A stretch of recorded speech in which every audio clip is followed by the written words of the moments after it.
Hello everyone. చాలా పోస్ట్‌పోన్‌మెంట్స్, change of plans తర్వాత finally ఈరోజు మేము అరుణాచలం వెళ్ళబోతున్నాము. సో, ఈరోజు నేను ఆఫీస్ కంప్లీట్ చేసేసుకొని ఈవినింగ్ వచ్చి నా ప్యాకింగ్ స్టార్ట్ చేశాను.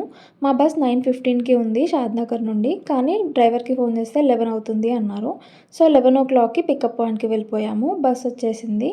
ఇది శ్రీవారి ట్రావెల్స్. ఒక యావరేజ్‌గా ఉంది. అంత బాలేదు. But okay. Okay. Water bottle తీసుకొని ఇంకా ఫైనల్లీ మా జర్నీ స్టార్ట్ చేసేసాం. మా మమ్మీ, డ్యాడీ, నేను మా ఊరు నుండి స్టార్ట్ అవుతున్నాం. మా తమ్ముడు బెంగుళూరు నుండి అరుణాచలంలో మమ్మల్ని మీట్ అవుతాడు. సో, మార్నింగ్ చిత్తూరులో మాకు బస్ ఫ్రెషప్ కోసం ఆగింది.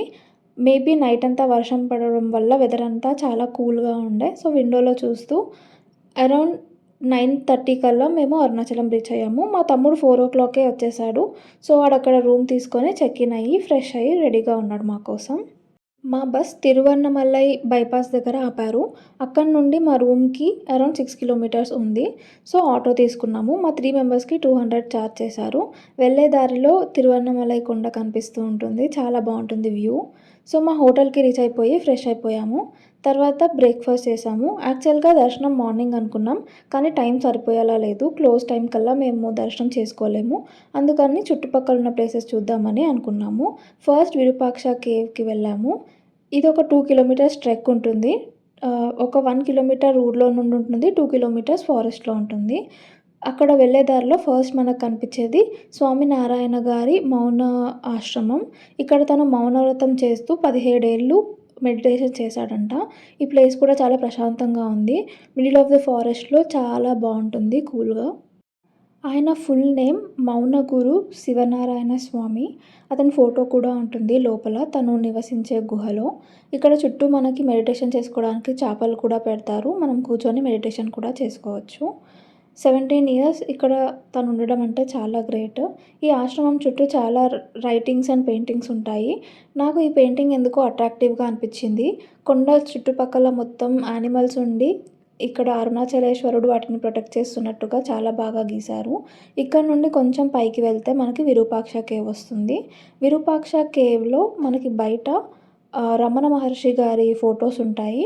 లోపల ఒక చిన్న గుహ ఉంటుంది. ఆ గుహ అంతా చాలా వేడిగా ఉంటుంది. ఒక చిన్న సమాధి దానిపైన ఒక దీపం ఉంటుంది. అక్కడ కూడా జనాలు మెడిటేషన్ చేసుకోవచ్చు. కాకపోతే చాలా చీకటిగా, చాలా వేడిగా ఉంటుంది గుహ. మేము ఈసారి రమణ ఆశ్రమాన్ని స్కిప్ చేసాము. కావాలనే విరూపాక్ష కేవ్స్‌కి వచ్చాము. ఆఫ్ బీట్ ప్లేస్ కాబట్టి ప్రశాంతంగా ఉండొచ్చని. ఇక్కడ నుండి 2 దారులుంటాయి. ఒకటి జీవ సమాధికి వెళ్ళే దారి, ఇంకొకటి కిందకి వెళ్ళే దారి. మనం వచ్చిన దారి గుండానే కిందకి కూడా వెళ్ళొచ్చు. కానీ వేరే రూట్‌లో వెళ్తే ఒక 2, 3 చిన్న చిన్న టెంపుల్స్ కనిపిస్తాయి.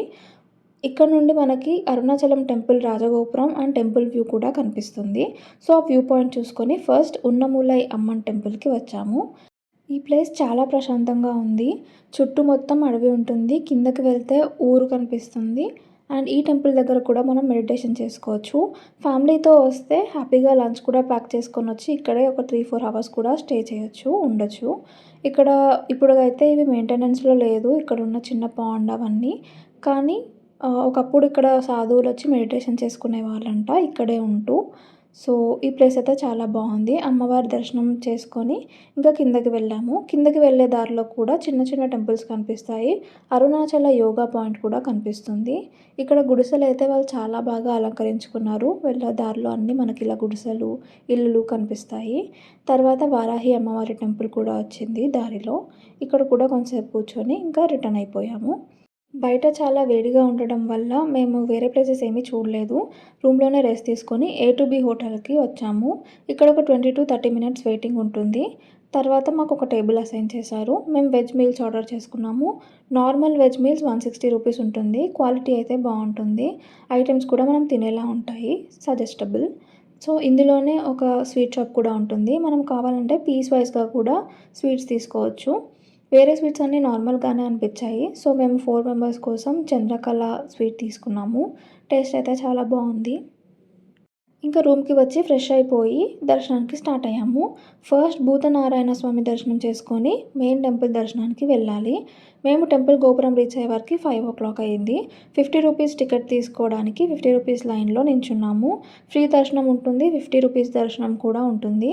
కానీ వీకెండ్ అవ్వడం వల్ల ఫ్రీ దర్శనమే చాలా ఈజీగా అవుతున్నట్టు అనిపించింది మాకు. కానీ దాని లైన్ ఎలా ఉందో తెలీదు. 50 రూపీస్ దర్శనం లైన్ అయితే గోపురం నుండే స్టార్ట్ అయింది. ఇక్కడ నుండి మాకు అక్కడ దూరంగా కనిపించే గోపురానికి వెళ్ళే వరకి ఆల్మోస్ట్ 4 అవర్స్ పట్టింది.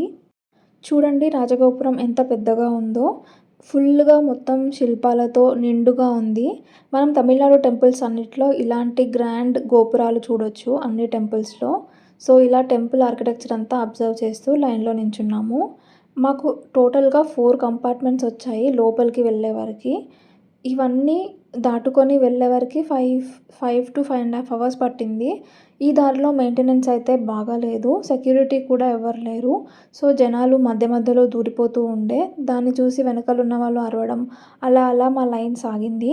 6:30కి మాకు లైన్ ఆపేశారు. ఒక 50 మినిట్స్ లోపల అభిషేకం జరగడం వల్ల 6:30-7:20 వరకి లైన్ ఆపేశారు. తర్వాత మళ్ళీ స్టార్ట్ అయ్యాము. ఇది టెంపుల్ లోపల వ్యూ. లైన్‌లో కూడా ఫుల్ ఉక్కపోతగా ఉండే. ఫ్యాన్స్ అన్నీ ఓన్లీ ఒకటే లైన్‌లో ఉంటాయి. మిగతా రోలో ఫ్యాన్స్ ఉండవు. ఉన్న ప్లేసెస్‌లో కూడా దాని గాలి సరిగ్గా రాదు. మెయింటెనెన్స్ సరిగ్గా చేస్తే మాత్రం ఈ టెంపుల్‌లో ఎలాంటి ఇబ్బందులు లేకుండా చాలా బాగా దర్శనం చేసుకోవచ్చు. కానీ మాకెందుకో అక్కడ నచ్చలేదు. ఒక సెక్యూరిటీ పర్సన్ కూడా లేకపోవడం వల్ల జనాలు ఎక్కడ పడితే అక్కడ మధ్యలో వచ్చేశారు. 5 గంటలు లైన్‌లో నించున్నాక మధ్యలో ఎవరో వచ్చి మన ముందు నించుంటే మనకెంత బాధగా ఉంటుంది. దాన్ని చూసి జనాలు కేకలు వేయడం వల్ల వేరే వాళ్ళొచ్చి ఎవరిని రాకుండా ఆపేశారు. ఫైనల్‌గా గుడి లోపలికైతే వచ్చేసాము. అరుణాచలం పంచభూత క్షేత్రాల్లో ఒకటి.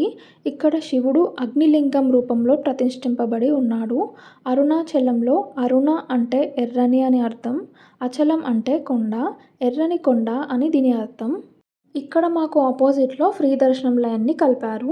టెంపుల్ పైన చూస్తే ఇక్కడ ఒక 4 యానిమల్స్ కనిపించాయి నవ్వుతున్న రూపంలో. ఇలాంటి శిల్పాలు చాలానే ఉన్నాయి. ఫైనల్‌గా మేము గుడి లోపలికి ఎంటర్ అయ్యాము. ఇది ధ్వజస్తంభం. మెయిన్ గుడి లోపల కూడా ఒక 5-6 లైన్‌లున్నాయి. ఈ గుడి మొత్తం చాలా వేడిగా ఉంది. అగ్నిలింగం కాబట్టి చుట్టంతా వేడిగా ఉంటుందని చెప్పారు. ఫైనల్‌గా మా దర్శనం చాలా బాగా జరిగింది. తర్వాత అమ్మవారి దర్శనం కూడా చేసుకున్నాము. అరుణాచలం ఫస్ట్ టైమ్ వచ్చాము కాబట్టి ఫ్యామిలీతో పాటు ఒక ఫోటో తీసుకున్నాము గుర్తుగా. 5.5 అవర్స్ లైన్‌లో నించోవడం వల్ల మా అమ్మ, నాన్న అలసిపోయి రూమ్‌కెళ్ళి రెస్ట్ తీసుకుంటామన్నారు. నేను, మా తమ్ముడైతే రాజగోపురం నుండి 11:00కి గిరి ప్రదక్షిణని స్టార్ట్ చేశాము. మాకు కూడా కాళ్ళు బాగా లాగేస్తూ ఉండే అంతసేపు వెయిట్ చేసిన తర్వాత. కానీ దీపం వెలిగించి దర్శనం అయితే మేము చేసుకోగలిగాము. గిరి ప్రదక్షిణ చేయించాల్సిన బాధ్యత నీదే అని శివుడికి మొక్కుకొని ఇంక ప్రదక్షిణ స్టార్ట్ చేశాము. గిరి ప్రదక్షిణ 14 కిలోమీటర్లు. ఈ 14 కిలోమీటర్లలో ఒక్కొక్క దిక్కులో ఒక్కొక్క లింగం ఉంటుంది. ఇవి అష్టదిక్పాలకులు స్థాపించిన లింగాలు. శివుణ్ణి పూజించేందుకు గిరికి 8 వైపులా 8 అష్టదిక్పాలకులు ఈ లింగాలని ప్రతిష్ఠించారు. మేము రాత్రిపూట వెళ్ళడం వల్ల టెంపుల్స్ అన్నీ క్లోజ్‌లో ఉండే. సో, ఓపెన్ ఉన్న 3, 4 టెంపుల్‌లో మాత్రం దర్శనం చేసుకున్నాము. అష్టదిక్పాలకుల లింగాలతో పాటు సూర్యలింగం, చంద్రలింగం కూడా ఉంటుంది చూడండి. తర్వాత మేము మధ్యలో డిన్నర్ చేయనందుకు వల్ల స్నాక్స్ తింటూ అలా ప్రదక్షిణ కంటిన్యూ చేశాము. ప్రతి కిలోమీటర్‌కి మనకి ఇలా ఒక బోర్డ్ కనిపిస్తుంది. ఆ బోర్డు పైన దగ్గరలో ఉన్న లింగం ఏంటి, ఎన్ని కిలోమీటర్ల ఏరియాలో మనం ఉన్నాము అనేది మ్యాప్ మొత్తం కనిపిస్తుంది. ఇలా 14 కిలోమీటర్లకి మనకి 14 బోర్డ్స్ కనిపిస్తాయి. మేము 11:00కి ప్రదక్షిణ స్టార్ట్ చేశాము. 3:30కి కంప్లీట్ అయ్యింది. అర్ధరాత్రి అయినా కూడా మాకు ఎలాంటి భయం లేకుండే. చాలామంది తిరుగుతూ ఉంటారు రోడ్డు పైన. షాప్స్ కూడా ఉంటాయి. సో, భయమేమీ ఉండదు. మధ్యలో అయితే 1 కిలోమీటర్ దగ్గర రోడ్ రీకన్‌స్ట్రక్షన్ వల్ల రోడ్‌ని పలగొట్టారు. సో, ఇలా ఉండే. ఈ 1 కిలోమీటర్ మాత్రం చాలా కష్టంగా అలా సాగింది. కానీ మిగతా రోడ్డంతా మొత్తం సీసీ రోడ్డే ఉంటుంది. ఏమి ఇబ్బంది ఉండదు. మేము 5 కిలోమీటర్స్, 10 కిలోమీటర్స్, 12 కిలోమీటర్స్ దగ్గర ఆగి ఒక 5 నిమిషాలు రెస్ట్ తీసుకొని కంటిన్యూ చేశాము. ఒకవేళ గిరి ప్రదక్షిణకి వస్తే మధ్యాహ్నం టైంలో మాత్రం పెట్టుకోకపోవడమే బెస్ట్. ఇది చాలామందికి తెలుసు. అయినా కానీ మళ్ళీ ఒకసారి చెప్తున్నాను. మధ్యాహ్నం అయితే ఎండ చాలా ఎక్కువగా ఉంటుంది ఇక్కడ. పాదాలతో మనం ప్రదక్షిణ చేయలేము. మనం గిరి ప్రదక్షిణ చెప్పులు లేకుండానే చేయాలి. సో, మధ్యాహ్నం మాత్రం పెట్టుకోకండి. మేము వెళ్ళే దారిలో మాకు జింకలు కూడా కనిపించాయి. వాటికి వాటర్ మిలన్ తొక్కలు వేస్తే అవి తింటూ ఉండే. ఒక 6-7 జింకలైతే ఉండే. చాలా బాగుండే. ప్లాస్టిక్ అయితే దీని లోపల వేయకండి. చాలా ప్లాస్టిక్ కూడా మాకు కనిపించింది. కానీ పశువులు కదా, వాటికి ఏది తినాలో ఏది తినొద్దో తెలీదు. సో, కొన్నిసార్లు ప్లాస్టిక్ కూడా తింటూ ఉంటాయి. వాటికది హానికరం. శివ స్తోత్రాన్ని జపిస్తూ శివుడి పాటలు, స్తోత్రాలు వింటూ మేము ప్రదక్షిణని సాగించాము. స్కాంద పురాణం ప్రకారం అరుణాచలేశ్వర దేవాలయాన్ని శివుడి ఆజ్ఞ చేత విశ్వకర్మ నిర్మించాడట. అలాగే ఇక్కడ పూజా విధానాన్నంతా గౌతమ మహర్షియే ఏర్పాటు చేశారంట. అది కూడా శివుడి ఆజ్ఞ చేత. 3:30కి మా ప్రదక్షిణ కంప్లీట్ అయ్యింది. మా ప్రదక్షిణ చేసే దారిలోనే మా రూమ్ కూడా ఉంటుంది. తిరిగి నడుచుకుంటూ వెళ్ళే ఓపిక లేక ఆటోలో వెళ్ళాం. ఇంకా రాత్రంతా పడుకొని మార్నింగ్ లేచి బ్రేక్‌ఫాస్ట్ చేసి రూమ్ చెక్‌ఔట్ అయిపోయాము. దగ్గరలో ఉన్న శ్రీపురానికి కూడా ఈరోజు వెళ్దామని అనుకున్నాము. ఇక్కడ శ్రీ లక్ష్మీనారాయణి అమ్మవారు ఉంటుంది. దీన్ని గోల్డెన్ టెంపుల్ అని కూడా అంటారు. ఎందుకంటే ఇక్కడ 70 కేజెస్‌తో చేసిన అమ్మవారి ప్రతిమ ఉంటుంది. అమ్మవారి ప్రతిమకి మనం అభిషేకం కూడా చేయొచ్చు. ఈ టెంపుల్‌లోకి మొబైల్స్ అలౌ ఉండదు. సో, మేము బ్యాగ్స్‌తో పాటు మొబైల్స్ కూడా ఇక్కడ డిపాజిట్ చేశాము. 150 రూపీస్ టికెట్ తీసుకుంటే మనకి అమ్మవారి దర్శనంతో పాటు అమ్మవారికి అభిషేకం చేసే ఛాన్స్ కూడా ఇస్తారు. సో, మా దర్శనం అయితే 45 మినిట్స్‌లో చాలా బాగా జరిగింది. ఇక్కడే అన్నదానంలో భోజనం కూడా చేసి రిటర్న్ అయిపోయాము. నేనిక్కడ కరుంగలి మాల కూడా తీసుకున్నాను. శ్రీపురం నుండి వేలూరు 9 కిలోమీటర్లు. సో, మేము ఈవినింగ్ కల్లా వేలూరుకి రీచ్ అయ్యాము. ఇక్కడ జలకంఠేశ్వర్ టెంపుల్ ఉంటుంది. ఇక్కడ శివుడిని జలకంఠేశ్వరుడు అంటారు. ఈ టెంపుల్ కూడా చాలా బావుంది. అరుణాచలం టెంపుల్ ఆర్కిటెక్చర్‌కి ఈక్వల్‌గా ఉంది ఇక్కడ ఆర్కిటెక్చర్ కూడా. మీకు టెంపుల్ చుట్టుపక్కన కూడా చూపిస్తాను. మేమిక్కడ దీపం కోసం ఆయిల్ వేసాము. 10 రూపీస్ ఇస్తే మనకు ఆయిల్ బాటిల్ ఇస్తారు. ఈ దీపాలు నిత్యం వెలుగుతూనే ఉంటాయంట. సో, మన చెయ్యి వంతుగా మనం ఒక దీపం నూనె వేస్తే మంచిదని ఇక్కడ మేము దీపంలో ఆయిల్ వేసాము.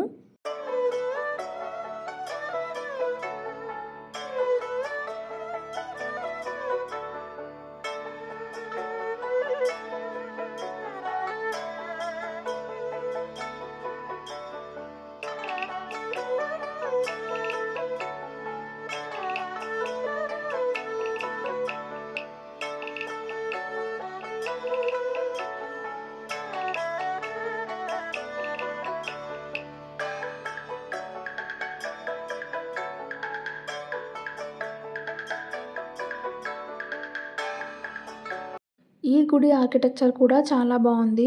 అరుణాచలం టెంపుల్‌కి తీసిపోని విధంగా ఇక్కడ ఆర్కిటెక్చర్ ఉంది. విశాలంగా కూడా ఉంది. మాకు దర్శనం చాలా బాగా జరిగింది. దర్శనం అయిపోయిన తర్వాత ఇక్కడ భజన జరుగుతూ ఉంటే అక్కడికొచ్చి కూర్చున్నాము. తమిళ కీర్తనలు పాడుతూ ఉండే ఇక్కడ ఒక గ్రూప్. మాకు భాష అర్థం కాకపోయినా మేము తాళానికి తాళం వేస్తూ అలా కూర్చున్నాము.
జలకంఠేశ్వర్ టెంపుల్‌తో పాటు ఇక్కడ ఒక మాస్క్, ఒక చర్చ్ కూడా ఉంటాయి.